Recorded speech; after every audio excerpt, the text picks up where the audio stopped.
Бүгін облыстық статистикалық департаментінде ашық есік күні өтті. Мұнда келген тұтынушылар өңірдегі азық-түлік бағасы мен тұрғын үй коммуналдық қызметі тарифіндегі өзгерістер туралы ақпараттар алды.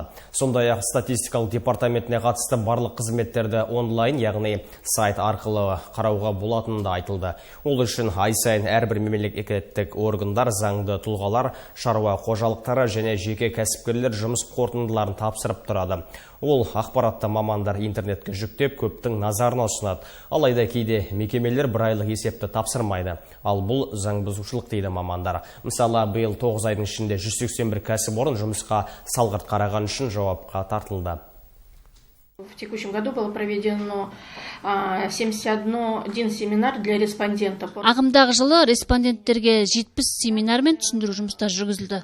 Статистикалық есеп тапсырмаған үшін 9 айдың ішінде 181 кәсіпорынға айыппұл салынды. Қазақстан Республикасының әкімшілік құқық бұзу туралы кодексінің 497 бабына сәйкес жауапкершілікке тартылады.